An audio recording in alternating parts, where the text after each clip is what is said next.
The inner child is a frequently discussed topic in modern spirituality and the New Age, with many people seeking therapy to improve their emotional state and, in turn, find peace and happiness.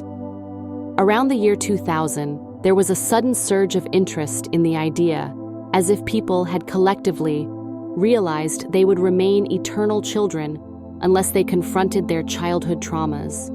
Many voices I encountered on this topic, whether in books or conversations, held pieces of viable information, but not the whole picture.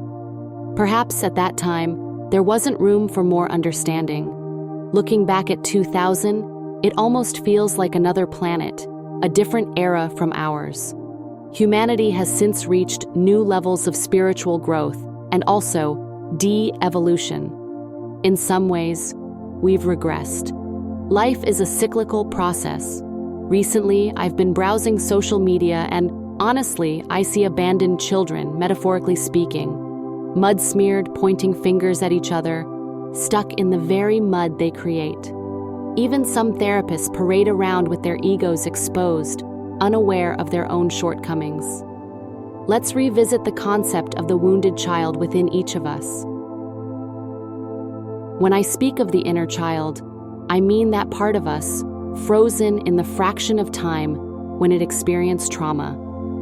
This is the child, or children, we need to rescue. This painful experience continually seeps into our lives, whether we're 18, 25, 48, or 72 years old, spilling out pain and unhappiness.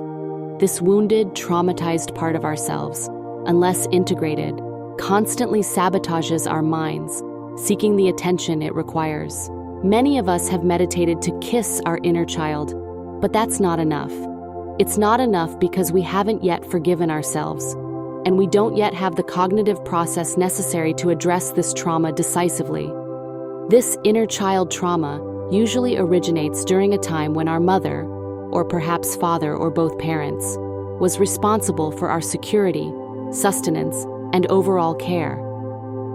This aspect is crucial. The younger the child at the moment of trauma, the more dependent it was on others for everything.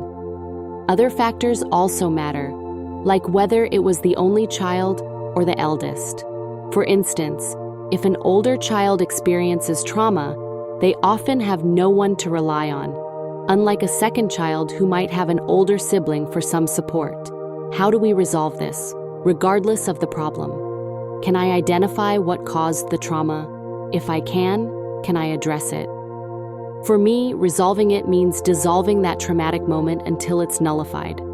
It's an ongoing process that hasn't yet ended, made even more intense during the pandemic, when I had more time to think and dwell on every painful memory and facet of the trauma.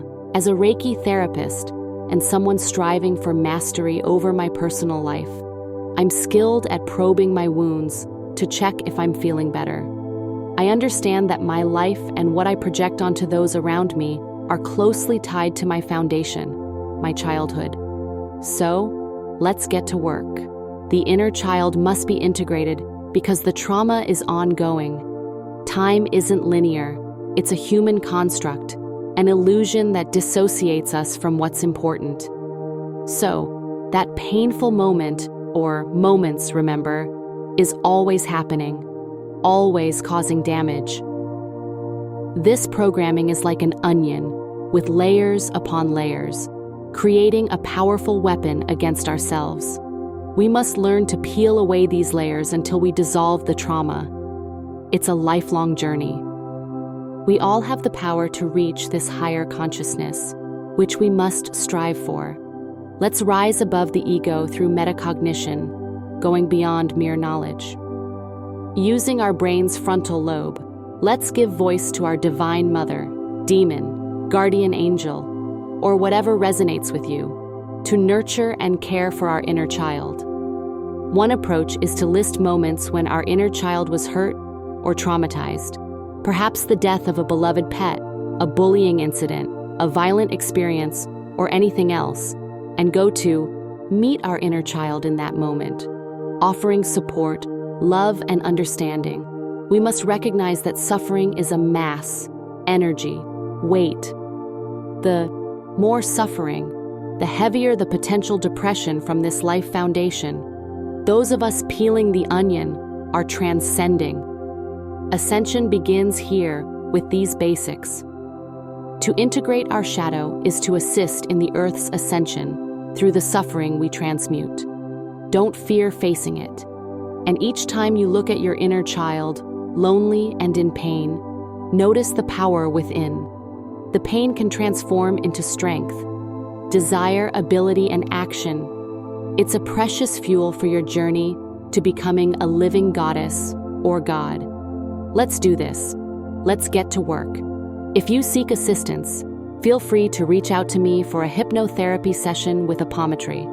Sessions are conducted online, and I bring all my skills and expertise to support you fully. Please contact me via the phone number or email listed below.